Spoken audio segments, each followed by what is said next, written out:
Зборувај ми за Скопје, да, така пее Нина Спирова, а ние и овој пат раскажуваме нови скопски приказни. Одиме.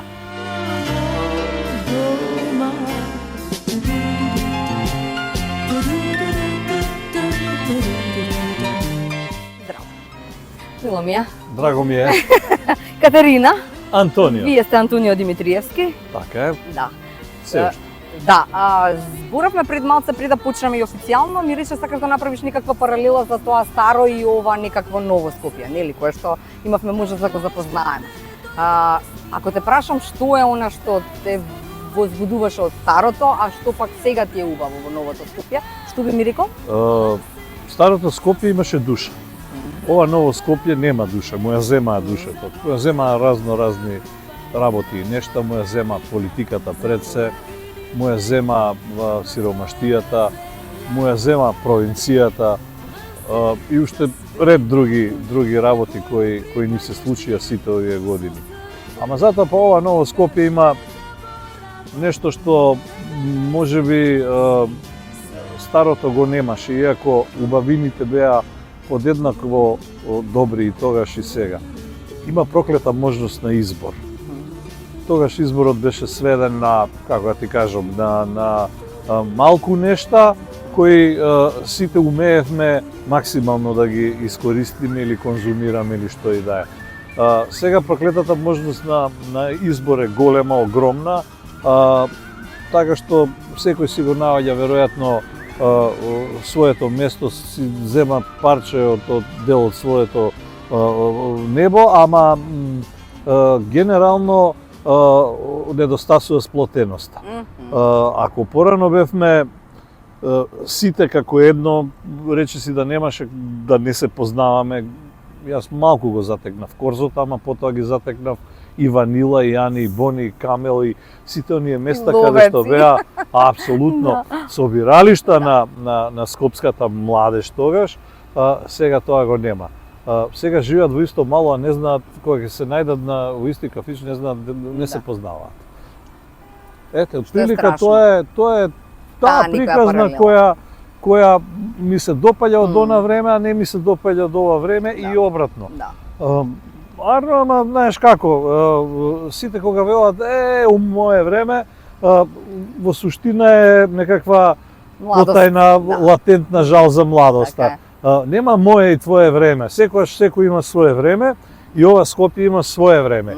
И добро е дека е така, заради тоа што колку и нам да не ни се допаѓа, колку и да е поделено, расфрлено, колку и да е нечисто и валкано, сепак е прилично урбано. Со тоа што сигурно е едно, таа душа која некогаш имаше, повеќе ја нема и никогаш нема да се врати. Фати од душата, значи, убаво, баш убаво. Најубавите години во младост. Ке речат 80-90 тоа била можеби најубавите години на Скопје. Што паметиш од тоа време? Ванила, овие сите работи ги спомна, ама нели врзано со музиката, да речеме, што е твој фак? Гледај, го паметам МКЦ каде што беше не дувло на наркомани, туку, не велам дека и денес, извинувам да не бидам погрешно сватен, но беше место каде што целата урбана култура на градот тргнуваше од тука. Се живееше и се како да велам битисуваше на тоа место каде што подосна се раѓаа урбаните легенди. И музичари, и поети, и писатели, и во подоснежните генерации академски сликари, со еден збор врвеше од уметност. Не само кафулињата, тогаш ги имаше малку, всушност и немаше кафулиња во мое време.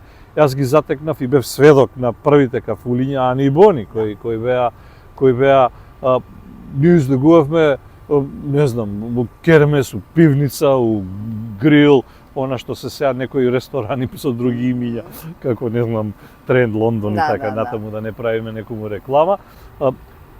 Тогаш беа и истите места само со друго име, со келнери во бели кошули Така. од по 50 на години со пеперутка да. вратоврска и со преку едната рака бела крпа, во другата тефтерче, па не паметеа како вие денешните, всушност овие не паметат, веќе има Се мобилни така е, телефони, така да. е.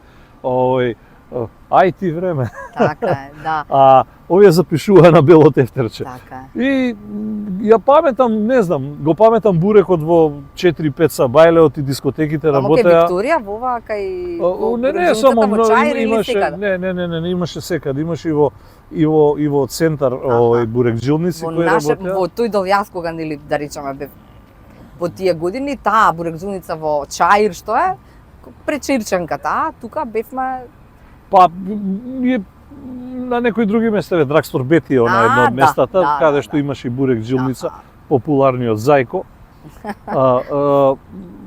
Не знам, ја паметам и чорбата исто така рано наутро во пивница тогашна, сега Лондон паб Да, како ли се да. вика.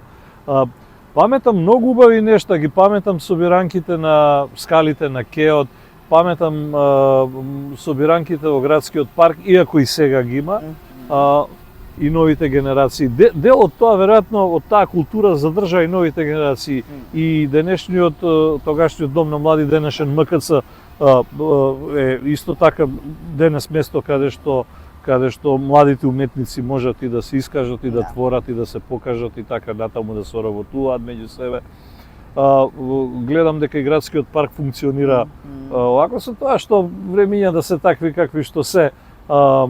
Ги немаше тогаш оние работи кои не дека ги немаше, ама беа на прсти да ги изброиш, кои денес ги има во секое кафуле, што страшно ми пречи. А тоа е, не знам, девијантните појави во општеството, од дрогата до не знам, латентниот облик на проституција.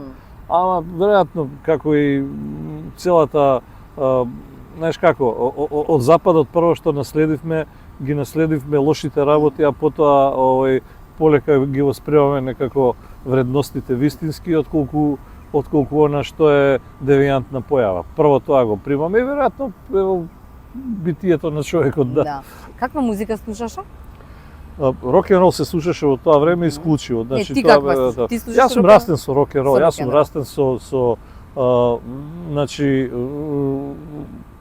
првите вакви со кои се запознав беа Deep Purple, беше Led Zeppelin, беше Black Sabbath, Pink Floyd, подосна дојде времето на новиот Брам, па дојдоа, не знам, крајот на панкот, дојдоа Clash, дојде Police, дојдоа некои други бендови, на крај сето тоа се претвори во една, како ти кажам, фузија, во една симбиоза на правци и стилови. Дојде Брус Спрингстен, дојдоа некои луѓе кои оставија Аеросмит и така натаму траен печат во мојот музички израз, па дојде романтизмот, дојде Дюран Дюран, дојде не знам Шпандау Балеј и така натаму. И ние се менувавме со текот на време, со оглед на тоа е дека и свирев со текот на годините и музичкиот стил го прилагодував на тоа што беше тренд во тој Што свиреше? Свирев тапани, јас сум човекот кој заедно со Перо Камиказа е од првата постава на меморија која е она музичка постава. Како се собираат тогаш луѓето за да влезат во група? Тоа е многу важно исто така да кажам. Или пред Пелистер денешен, кој што кога ќе затвореше останува надвор столиците, па тука се седеше и се собираше. Или во Домот на млади 25 мај, односно во МКЦ, каде што имаше и клупчиња во тоа време. Да, имаше и клупчиња во тоа време. Немаше оние класични кафичи или ноќни клубови како што ги има сега. Имаше неколку дискотеки, ама тие беа класични дискотеки и почнува многу рано да работат, а затвора некаде околу полноќ, ако добро, значи Мусандра таверна, како се вели Турист, кај што не знам, диџеи беа познати луѓе од покојни диџеј Мице во Мусандра, Драган Костич во Турист, не знам, Главче во таверна, до Панорама и така натаму, а клупчињата беа првите приватни интимни места каде што младите скопјани и не можеше секој да влезе, мораш да го познаваш Така е. сопственикот, мораш да си Или оној на врата. да си оној на врата, мора да си ин некако во градот, да си некое име и презиме или оној кој влече девојки со себе, или да си некаков познат лик, популарен или не знам каков веќе. И тоа важеше и за првите кафичи, особено ние кои беа многу ин во тие години, како не знам, култниот Матиник, кај што да влезеш у Матиник, па ти мора да си или си фраер или не си. Да. Како влиза во македонска телевизија? Па јас случајно влегов во македонска телевизија, на крајот причината не ми било дека ќе бидам. Ја работев во Млад борец, во на Златна генерација со Николче Младенов, беше главен уредник, Саша Ордановски, негов заменик, Зоран Димитровски, кој беше уредник на политика, Љупчо Лепси на култура. И шути да што требаше да пишуваш? Ја трнав сосема случајно, прво пишав текстови за музика, меѓу другото и за меморија во претходните бендови во кои свирев како Тайм-аут и така, но ги пишав текстовите. Некој наследство од мајка ми, она се занимавала со поезија, со пишување и така натаму, го имав тој во генот тој талент. И кога веќе почнав тоа да го правам, една случајна средба, као, ти го пишуваш, дај дојди пробај да пишеш текстови. Прво отидов студентски збор, ама таму некако не се најдов себе, тоа беше многу кратко. И потоа го сретнав покојни Николче, кој ме дојди кај нас, зошто да не, така, дојдов, као и секој млад човек почнав да пишувам и за музика, и за... Но генерално влегов во тоа што е култура, па пишував и за култура, и за културна политика. Во тоа време Млад борец ги рушеше бариерите на она што беше едноумие, беше предвестник на таа политичка пролет со сите своји написи, откритија текстови и така натаму. Па сум одел дури во Белград да пишувам за реституцијата, за враќање на македонското културно благо кое е во музеите надвор од Македонија. Па сум бил 2 дена во Идризово да пишуваме за Беше дозволено тогаш? Сега е малце потешко да се влезе. Не, сега е многу лесно да се влезе во Идризово само. Само не дај Боже. Тешко се излегува. Сега многу полесно, тешко се излегува. Ние тогаш потешко влегувавме, ама лесно излегувавме. Да, и како дојде да бидеш во МТВ, тоа не ми кажа. Во Млад борец се виде некој? Не, него една екипа од Млад борец, вклучувајќи го и Никола Младенов, отиде да ја прави младинска емисија, тогаш Пулсирања, и музичкиот дел ме викнаа мене. Некои луѓе, вклучувајќи го и Никола, брзо си замина од таму, не се најдоа или не се издоговорија кој што треба.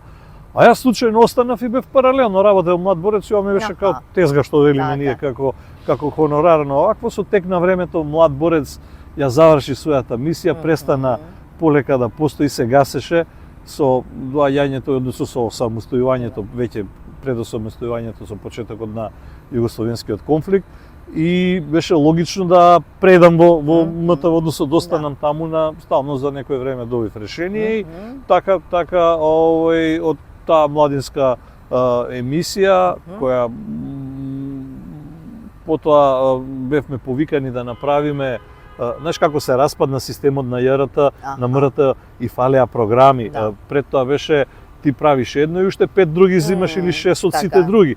А сега сите 6 треба сам да ги правиш. И тогаш сега покојниот директор Слободан Трајковски не повика и една екипа на млади луѓе меѓу кои бевме јас, не знам, Оливера Трајковска и така натаму.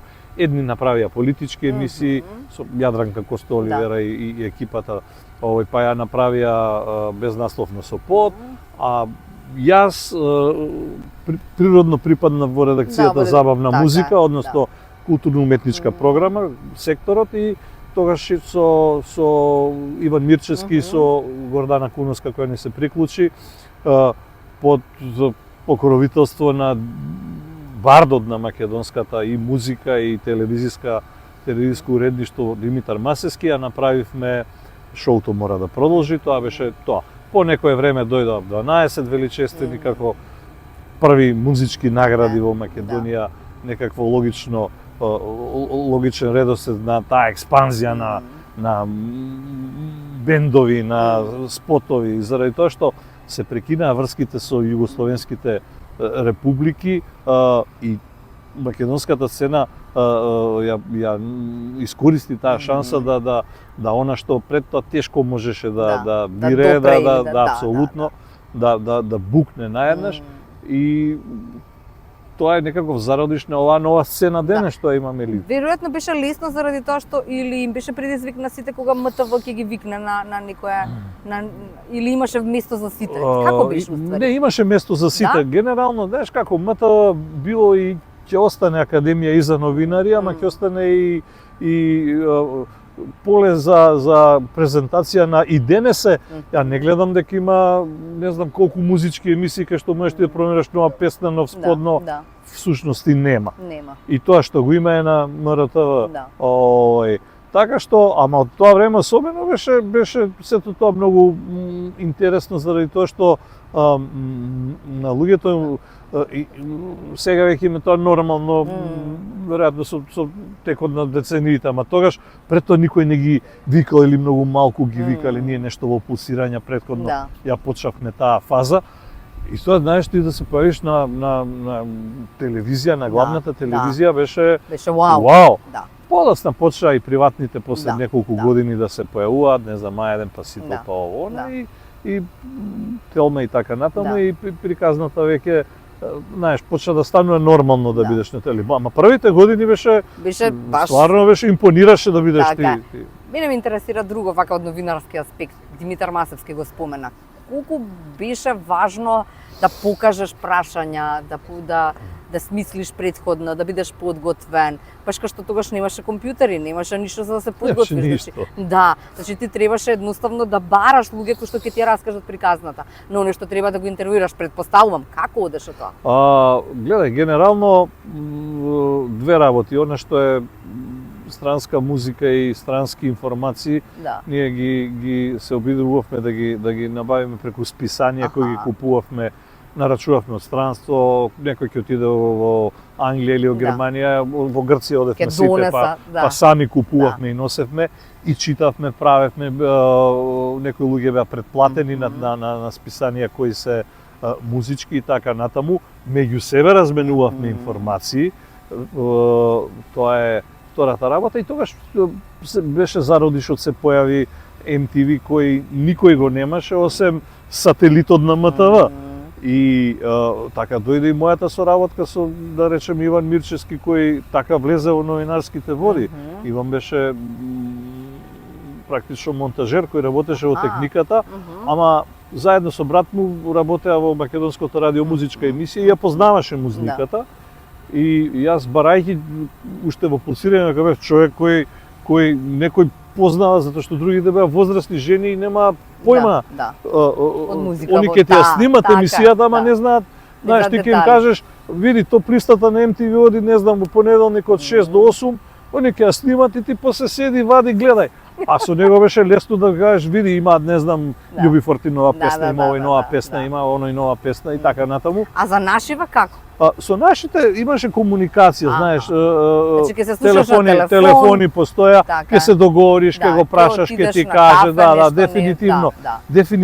дефинитивно, усмената комуникација, дали телефонска, дали face to face, беше таа од која ги разменувавме информациите.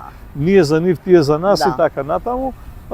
Секогаш имаш фонд на прашања кои се некакви прашања кои се вообичаени или нешто што гостинот ќе го изненадиш, а си дознал некаква информација за него од трети лица. И така тоа функционираше. Не знам, генерално и денес така функционира. Не е нешто дека негде пишува за некоја македонска звезда, не знам, земја ти. Да, добро, ќе ги имаш порталите сега, па можеш да прочиташ за приватниот живот или за ова на што и се случува, малте не. Генерално се поинформира. Да, ама не гледам дека повеќе се трудат и подобри се. Не сакам да навредувам никого, има млади луѓе. Ама, знаеш како, веројатно кога ти е се подостапно си помрзелив да го направиш, а кога немаш ништо пред себе, се трудиш да тоа го ископаш од негде. И тоа веројатно, тоа е знаеш како љубовта, кога некој Така. сеќе му пружиш, не го губи интересот за тебе. Така е, да. Кога ќе го ставиш да копа сам за некои Да. работи. Некои работи се случуваат случајно у животот и таквите случајности може да ти ја предалат судбината. И мене тоа ми се случуваше Да. во неколку наврати. И така што не знам, сватив и менаџер дека морам да бидам, треба да бидам кога морав. Излегов од МТВ, се случи што се случи, од политички причини, не ќе да навлегувам и Да, да се нема навраќам на политички, тие. само жити. Да, никако, не. Генерално требаше или да правам компромис со себе и собственото здравје, или да излезам и да почнам од нула. Го избрав второто. И она што беше од нула беше дека се случи случајно да тогаш се дружевме со Александар Блажевски, исто почнавме се дружи и претходно, меѓутоа тој соработуваше во МТВ во нашите од Ненад Гергиевски, колегата баш. Беа, ајде условно речено, чираци кај нас. Чираци во занаето, да ме сватите го погрешно, сега се доктори на науки. Академци за нас. За нас пензионерите. За мене.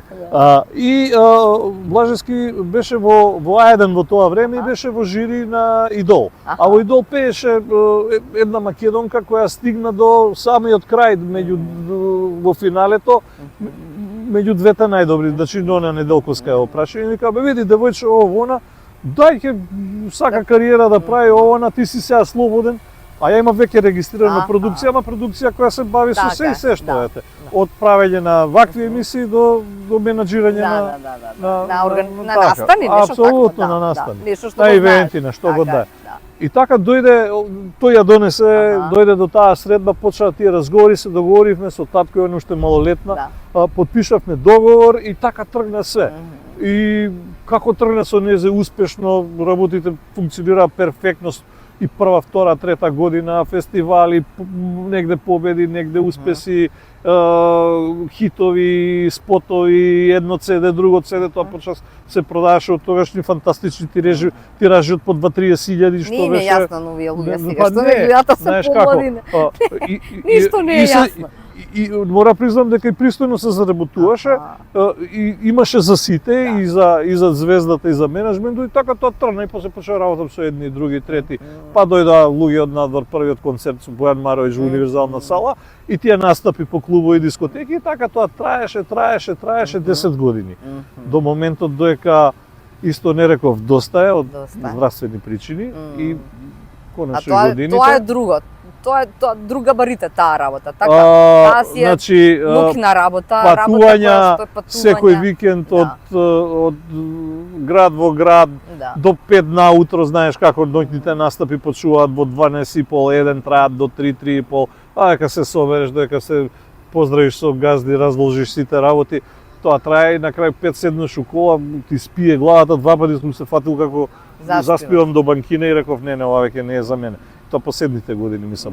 Знаеш, 10 долги години немав 20, имав меѓу 20 и 30 е лесно, ама тоа го почнав на 40 и на 50 реков не, доста, не можам повеќе ова да го работам. Муабетот ми е, ако те прашам зошто го сакаш Скопје од прва, што ќе ми кажеш? Прво е мојот роден град, второ е јас сум урбан човек и Скопје е урбано. Колку е сега е изопачено и звучи поселјачено што вели мене дека е турбо град, не, Скопје е урбано. Тие што дошле во него или како се вели Скопјани у покушај што ги вика. Добро. Ама имаат време, сите сме биле некогаш Скопјани у покушај, така ли е? Ја не сум до Скопјани. Не, добро, и ја не, но некој од нашите биле. Некој од моите предци, веројатно да. Иако и татко ми од Скопје, од Куќани, ама тоа е сега елитен дел од Скопје. Како год да е, не сакам никога, има прекрасни луѓе што дошле па направиле уште поубаво Скопје го направиле. Ама грото не се такви. Генерално Скопје е, како да ти кажам, град кој е дел од мене. Ако ми го земеш Скопје, веројатно заради тој тип на носталгија и не сум се заминал негде надвор, сум имал прилики. Од Австралија до Германија и понуди. Некако не можам, убаво ми е. Тука ми е се, го сакам овој ваков воздух, загаден, незагаден, тоа е. Мое. Сакам, мое, да. А ако те прашам Скопје, але, какво Скопје навиваш? Што би минувал сега ако ти имаш можност? Многу работи би менувал. Ај, 3, кажи. Еве, прво би ја менувал нивото на култура. Значи, елементарна цивилизацијско однесување и култура. Второ, она што би го променил е урбаната мафија. Значи, го угушија градот. Го угушија за пари. Зградиче кај што може, ама мислам... И кај што не може. И кај што не може. Тоа е втората работа. И третата работа која би ја променил, се што е ниво на забава, би го концентрирал на едно место и би го дислоцирал. Би направил, знаеш она, како да ти кажам, Лас Вегас до Скопје. Паметно, добро. И доаѓаме до делот награди. Ти благодарам за овие сите раскажани приказни, скопски секако. Си што сакаш, ти доделува овој, чекај само да извадам ја карти. Еве, повели, ова е едното илјадарче, а ова е второто илјадарче, а твое да си избереш нешто. Супер. Повеле. Многу благодарам и на така. оние кои ги доделуваат наградите, а и на овие кои ми ги врачи. Така, а твое да си избереш што си сакаш и само ќе си посакам да имаме вакви скопски ликови кои што ќе ни раскажуваат уште многу скопски приказни за да траеме, нели како беше она? Апсолутно. Жал ми е што не го споменавме земјотресот, дека од земјотресот Ајде кажи нешто тогаш. Таа приказка, па втор живот ми е. Втор живот ти е? Да. Еве ќе кажам во 30 секунди. Татко ми, мајка ми во таа паника ме истрчали и буквално ме заборавиле. Војко ми се со трчање се враќал и по мене и по неговиот дедо, мој прадедо, да не спасил едниот и другиот за среќа, ама како тоа паѓало пепелот и малтерот од плафоните, полна уста врз мене, ме носат во Ниш во болница. И се случува да докторите прават што прават и креваат раце, велат, знаете што, господјо на мајка ми, останатото е од Бога, што е до нас. Може да го спаси, да помогне мајчино млеко, ама од тој стрес мајка ми без млеко. И ова е еден куриозитет што малкумина го знаат, ромките кои тогаш биле во таа ситуација и жените со бебење ги ставале на акушерско гинеколошки оддел, не знам како ромките кои туку што породени бебиња, една од ромките се нафатила, се разбира за пари да ме дои, тоа мајчино млеко всушност ме вратило во живот. Ама во меѓувреме, во оној момент кога лекарите рекле на мајка ми шансите се мали, детево е речи си готово, немало тогаш други начини комуникација, мајка ми има паника, пишува телеграма на брзина ја праќа дома, тогаш веднаш поштата не била оваа денес. И татко ми другиот ден доаѓа во црна кошула со забранени мислејќи детево е готово, дека детето починало. И кога видов жив, шок. Значи тоа се некои ситуации кои затоа ме врзува земјотресот и затоа го сакам ова Скопје, само таква трагедија тогаш никому и никогаш повеќе. Никогаш да не се повтори. Фала ти многу. Благодарам.